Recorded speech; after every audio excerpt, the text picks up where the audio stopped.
British প্রধানমন্ত্রীর আমন্ত্রণে Eid party boycott করল ব্রিটেনের মুসলিম সম্প্রদায়।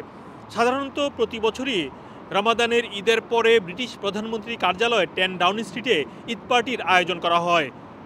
আজকে 15ই এপ্রিল ছিল সেই দিন ব্রিটিশ প্রধানমন্ত্রী কার্যালয়ে ঈদ পার্টি হয়েছে। তবে সেখানে বলা হয়েছে বিবিসির খবরে মাত্র 50 জন অতিথি অংশগ্রহণ করেন। ফিলিস্তিন এবং ইসরায়েলের যে ইস্যু চলছে সেটি নিয়ে এটি বয়কট করেছে। এছাড়াও আশ্চর্যের বিষয় হচ্ছে এই ঈদ পার্টির হোস্ট করেন প্রধানমন্ত্রী নিজে, তবে তিনি নিজেও আজকে এই ঈদ পার্টিতে উপস্থিত ছিলেন না। পরবর্তীতে এক স্টেটমেন্টে বলা হয়েছে তিনি পার্লামেন্টে বিজি ছিলেন। ঈদ পার্টি বয়কট করবে মুসলিম সম্প্রদায়, এই খবরটি গতকালকে থেকেই অনেকটা জানা ছিল। কারণ বিবিসির খবরে বলা হয়েছে ব্রিটিশ প্রধানমন্ত্রী বা ব্রিটেন ইসরায়েলকে সমর্থন করায় এই বিষয়টি মুসলিম সম্প্রদায় বয়কট করতে পারে।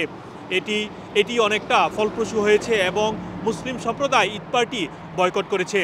তবে খবরে বলা হয়েছে 50 জনের মতো অতিথি অংশ নিয়েছেন। যারা গিয়েছেন তাদের অনেকেই ফিলিস্তিনের বেজ এবং অনেকে ফিলিস্তিনের স্ক্রাব পরা ছিলেন।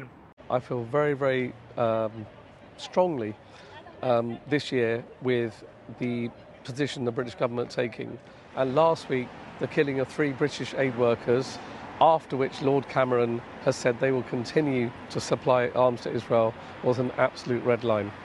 বিবিসির খবরে আরও বলা হয়েছে যে কয়েকজন এসেছিলেন সেখানে তাদের অনেকে নতুন এবং প্রথমবারের মতো দাওয়াত পেয়েছিলেন। সেখানে কোনো ব্রিটিশ এমপিও উপস্থিত ছিলেন না বলে খবরে বলা হয়েছে। এছাড়াও আপনারা জানেন ব্রিটেনের কনজারভেটিভ দলের সাবেক চেয়ারম্যান ব্যারোনেস সাইদা ওয়ারসি তিনি আগে জানিয়েছিলেন এই ঈদ পার্টিতে অংশগ্রহণ করবেন না। এছাড়াও তিনি আগের দফায় যখন ফিলিস্তিন এবং গাজার যে ইস্যু চলছিল সেটি নিয়ে তিনি ক্যাবিনেট থেকে পদত্যাগ করেছিলেন। এই বিষয়টি কয়েকদিন ধরেই আলোচনা চলছে এবং দেখার বিষয় ছিল কারা এই ঈদ পার্টিতে অংশ নেন। আপনারা জানেন এই ঈদ পার্টিতে সাধারণত ব্রিটেনের সিনিয়র মুসলিম সম্প্রদায়ের নেতা, রাজনীতিবিদ সহ ব্যবসায়ীদেরকে নিমন্ত্রণ করা হয়। প্রতি বছরই এখানে গণ্যমান্য ব্যক্তিরা অংশগ্রহণ করে থাকেন। এছাড়াও আপনারা জানেন আমেরিকাতেও মুসলিম সম্প্রদায়কে রমজান মাসে নিমন্ত্রণ জানানো হয় হোয়াইট হাউসে।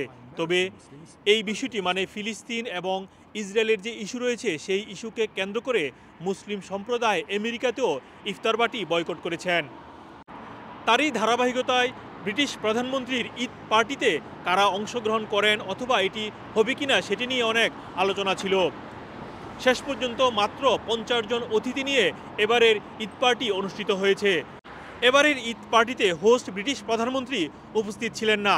তার পরিবর্তে ডেপুটি প্রাইম মিনিস্টার অলিভার ডাউটন অতিথিদেরকে স্বাগত জানিয়েছেন।